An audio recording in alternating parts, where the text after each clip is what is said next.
On nous appelle la Société de minuit.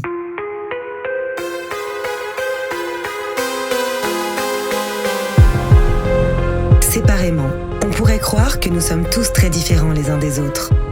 Nos passions, nos vies et nos histoires sont différentes. Nous ne fréquentons pas les mêmes écoles, ni les mêmes quartiers. La seule chose qui nous réunit, c'est d'avoir touché du doigt le surnaturel. Nous avons alors décidé de nous rassembler pour partager nos peurs, nos histoires bizarres et effrayantes. Les uns après les autres, nous replongerons au cœur de nos angoissants souvenirs, aux frontières du paranormal.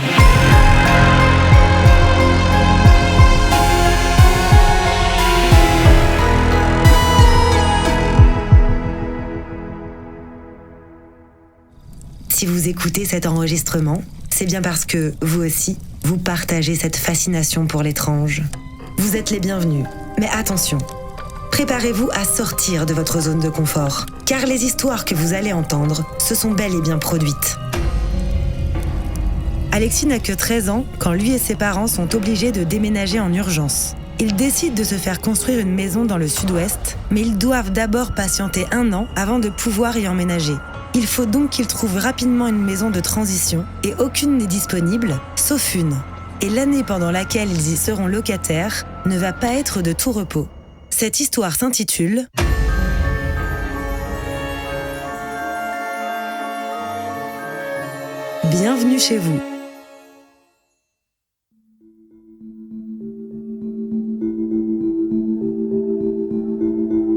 Quand c'est arrivé, j'avais 13 ans, donc c'est encore relativement frais. En fait, donc on était sur la Côte d'Azur. Il y avait mes parents, mon père qui travaillait, qui était huissier de justice judiciaire.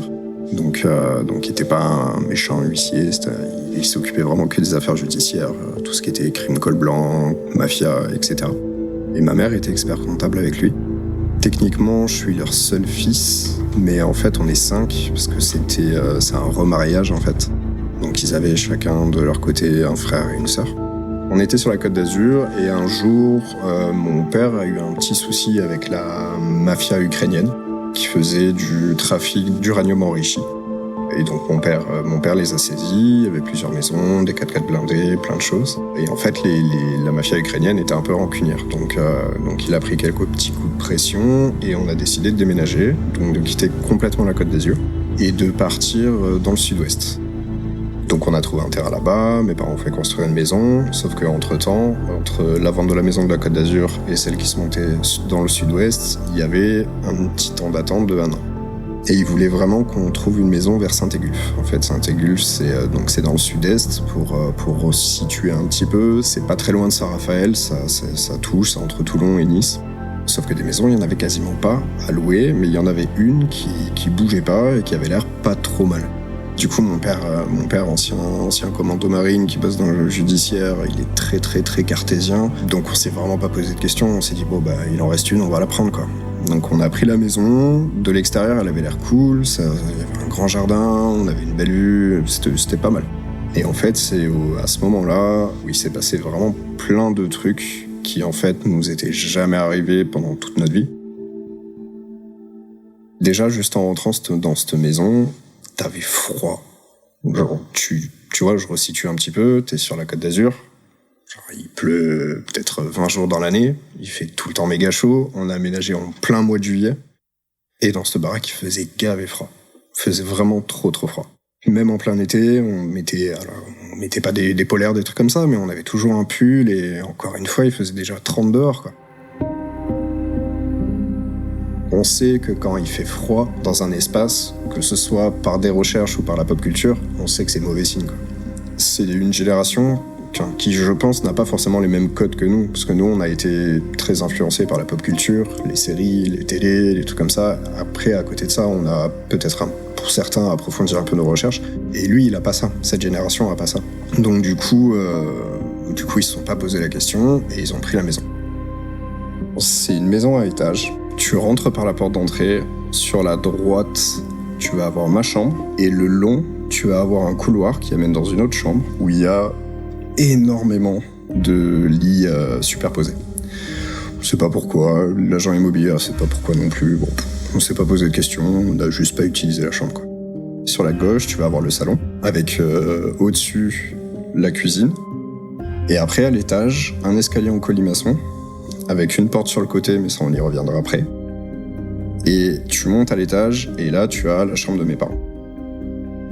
Au début, écoute, il faisait seulement froid, et puis, tu sais, t'as jamais connu ça, donc tu fais pas attention, quoi. En tout cas, au début, tu fais pas attention. Et puis voilà, plein de petits trucs commencent à se passer au fur et à mesure. C'était comme si dès qu'on rentrait, il y avait comme une espèce d'ambiance pesante, un petit peu. Vraiment pesante, quoi. Tout le monde était à cran, on se disputait beaucoup plus que d'habitude. Enfin, des disputes entre des parents et un ado, ça arrive. Mais là, c'était quand même très très régulier. Moi, à l'école, ça allait pas, alors que j'étais quand même plutôt un bon élève. Même quand mes frères, mes sœurs venaient, ma grand-mère venait, il y avait tout le temps des problèmes. Chaque repas de famille, c'était toujours un problème.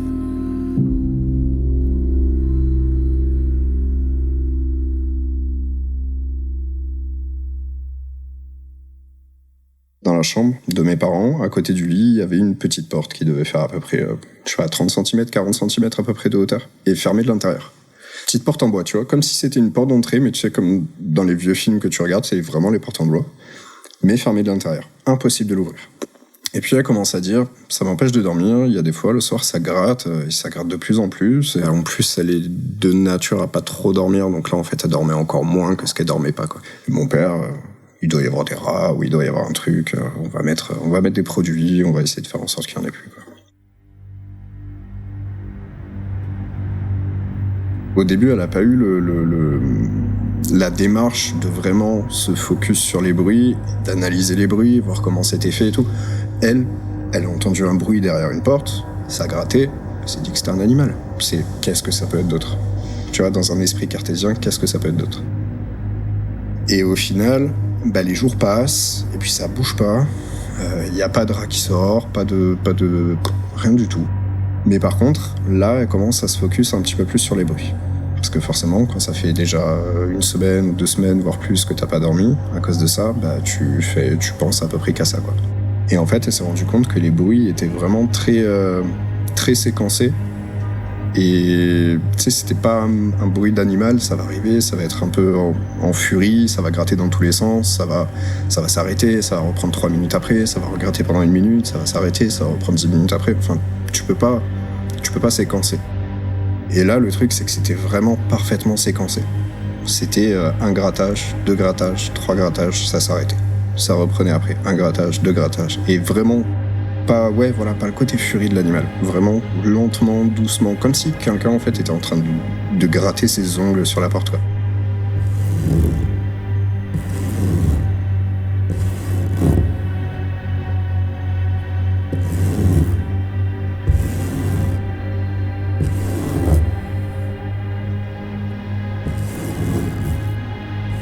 Donc ça a continué à gratter, et puis effectivement, au bout d'un moment, on sait pas pourquoi, on sait pas comment, ça s'est complètement arrêté.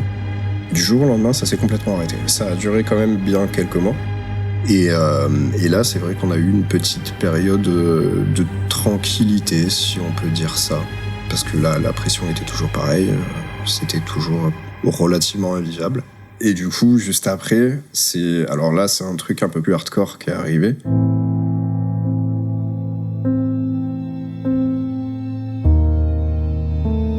Même si les bruits étranges avaient l'air d'être de l'histoire ancienne, l'ambiance générale de la maison continue de peser sur Alexis et sa famille. Il ressentait en lui comme une pression négative, une colère omniprésente et insidieuse qui jouait sur le moral et le comportement de chaque personne qui entrait dans cette maison. À seulement 13 ans, il va être témoin de 2 événements qui vont profondément le choquer, et il est persuadé que cette maison n'y est pas pour rien.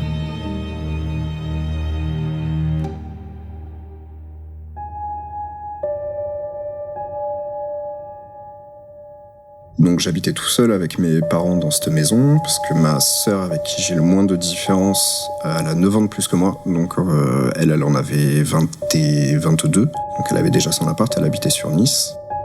Mais par contre, du coup, tous les anniversaires, toutes les fêtes, à chaque fois, ils venaient, c'était chez mes parents. Et là, en l'occurrence, c'était pour un anniversaire. Alors, je peux plus te dire de qui ou pour quelle occasion. Mais ma sœur était là, ma grand-mère était là et mon frère était là. Souvent, les repas de famille, adolescent de 13 ans, j'étais un petit peu de mon côté, devant la télé, devant la Game Boy à l'époque.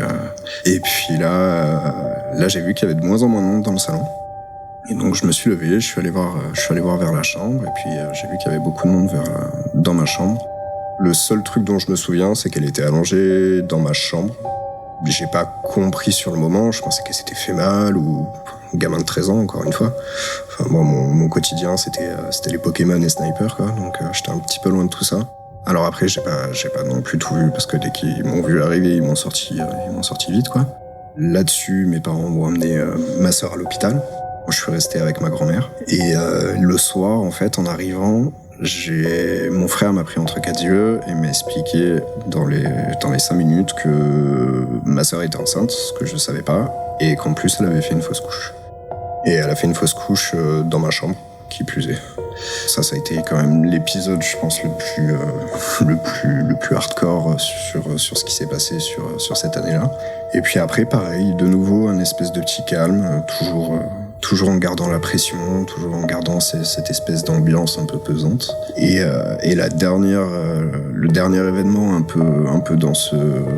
Bien sûr un peu moindre, mais qui c'est un peu comme ma sœur, c'est pareil, même occasion, un jour il y avait un anniversaire ou une fête, et mon frère était venu, mais il n'y avait pas ma sœur, il n'y avait que mon frère. Donc il est venu à la maison, on a fait le repas, tout s'est très bien passé, et au moment où on le raccompagne, donc on rentre dans l'allée, il y avait un grand portail noir en fer forgé, avec des bouts en pic. Et en fait, au moment où il a voulu ouvrir le portail, il s'est transpercé le biceps avec un des pics, de part en part, juste devant moi, juste devant nous. Et ça a été vraiment le dernier événement entre guillemets tragique qui s'est passé dans cette maison.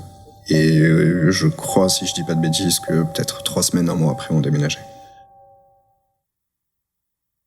C'est pas des trucs qu'on a forcément capté pendant qu'on y était. C'est une fois qu'on est sorti et qu'on s'est dit putain, mais merci qu'on soit parti, quoi. C'est trop cool. Et puis là, tu commences à dire bah ouais, moi j'avais ça. Et puis ta mère elle dit moi j'avais ça.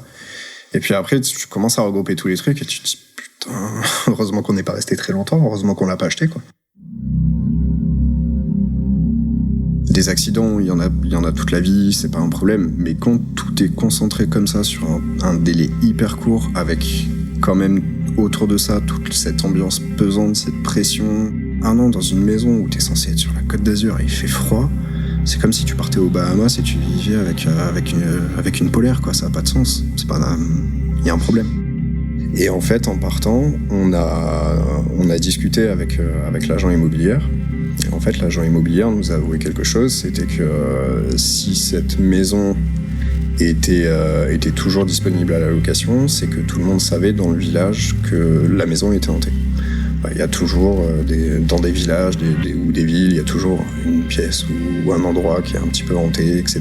Et tout le monde le sait, quoi. Donc là, en l'occurrence, c'était celle-ci. Et en fait, les habitants, quand ils ont appris que mon père était huissier de justice, vu que c'est un village, que ça parlait beaucoup, etc. En fait, ils se sont pas arrêtés, ils se sont aussi justement arrêtés au fait qu'il était huissier de justice et ils voulaient pas aller chercher plus loin. Ils voulaient pas savoir ce qu'il faisait vraiment dans son métier, quoi. Et ils se sont dit, on va rien dire du tout, on va le laisser aménager dans la maison.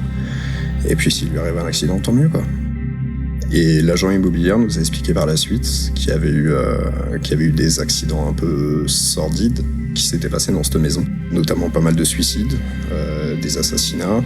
Si je me souviens bien, il y avait une famille, le père a tiré des coups de fusil à pompe dans ses enfants, les enfants qui dormaient dans la pièce où il y avait tous les lits superposés.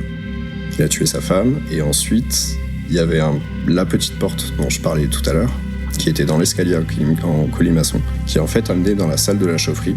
Et en fait, quand vous rentrez dans cette porte, c'est pas très très haut, mais par contre, quand vous avancez au fond, là en fait, on est sous toute la hauteur de la maison. Et là, il a tourné le fusil contre lui et s'est suicidé ici, dans cette pièce particulière. Il y a eu un couple aussi qui s'est pendu. Ils se sont pendus dans cette pièce en particulier aussi. Donc tout ça a contribué au fait de la notoriété de la maison, de la réputation de la maison. Et en fait, il voulait juste qu'il nous arrive un truc, quoi.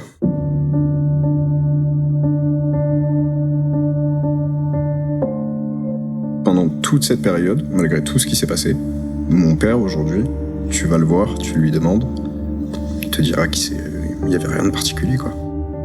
Et c'est du cartésien pur et dur, quoi. C'est la définition même. Par contre, ma mère qui l'était, elle est beaucoup moins. Moi, je le suis beaucoup moins aussi, ma sœur l'est beaucoup moins aussi, mon frère l'est beaucoup moins aussi. Il n'y a vraiment que mon père qui est resté sur sa position, quoi. Mais nous tous, ça nous a vraiment changé un petit peu notre manière de percevoir ces choses-là. Je pense que c'est le genre de choses où tant que ça nous est pas arrivé, on peut pas y croire. Imagine que tu rentres dans un endroit où tu vas dormir, t'es censé être chez toi, t'es censé être en zone de confort, t'es censé être en sécurité, et en fait tu l'as pas. C'est même pas que t'as ce sentiment d'insécurité tous les jours ou permanent, mais c'est vrai, t'es pas bien. Honnêtement, on a beaucoup déménagé, parce qu'on est arrivé au sud-ouest, après on a déménagé dans une autre ville, après on a redéménagé encore. Là, mes parents sont retournés sur la Côte d'Azur. On n'a jamais eu aucun problème.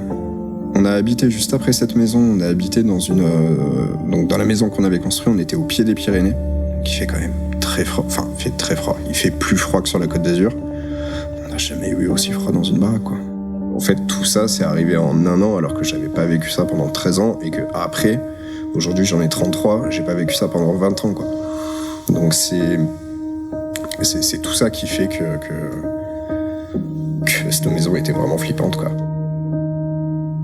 Là où j'en suis, alors de là à penser qu'il y a un monde paranormal ou un autre, au final, il y a plein d'hypothèses. Si on s'ouvre vraiment l'esprit, il y a la théorie des cordes, il y a vraiment une multitude de choses. Bon, je pense juste qu'en fait, tu laisses une empreinte. Tu laisses une empreinte et la façon dont tu pars va plus ou moins laisser si je peux parler comme ça, une couleur à ton empreinte. Je pense que si tu meurs d'un assassinat ou quoi, ça va vraiment laisser une espèce de couleur rouge qui va faire que tu pourras pas faire ta transition et du coup une partie de ton esprit restera sur place. Et c'est le même principe où effectivement si une personne meurt dans des conditions relativement agréables, si on peut dire, mais mourir de vieillesse, ce genre de choses, il n'y a pas forcément de raison non plus qu'il y ait une énergie qui reste.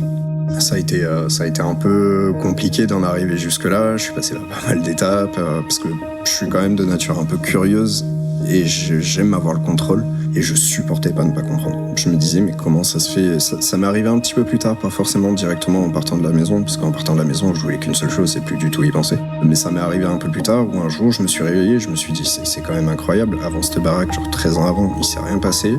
Depuis cette baraque, ça doit faire 10 ans, il s'est rien passé non plus. Forcément, il y a quelque chose, quoi. Forcément, il y a quelque chose. Il y a une raison pour tout.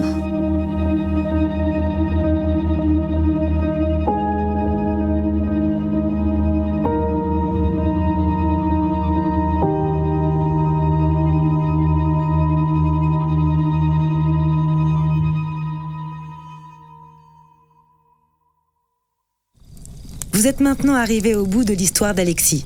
Pour me dire ce que vous en avez pensé, retrouvez le podcast sur Instagram et écrivez-moi dans les commentaires sous le post de l'épisode ou par message privé. Vous êtes de plus en plus nombreux à venir me dire ce que vous avez pensé des épisodes et ça me fait énormément plaisir d'avoir vos retours. Vous pouvez aussi me mettre 5 étoiles sur Apple Podcast et laisser un commentaire, ce qui aiderait beaucoup le podcast à se faire connaître. Merci à tous pour votre soutien et n'oubliez pas, si vous aussi vous avez le courage de vous replonger dans vos souvenirs les plus terrifiants, venez me les raconter dans ce podcast et vous ferez vous aussi partie de la société de Nîmes.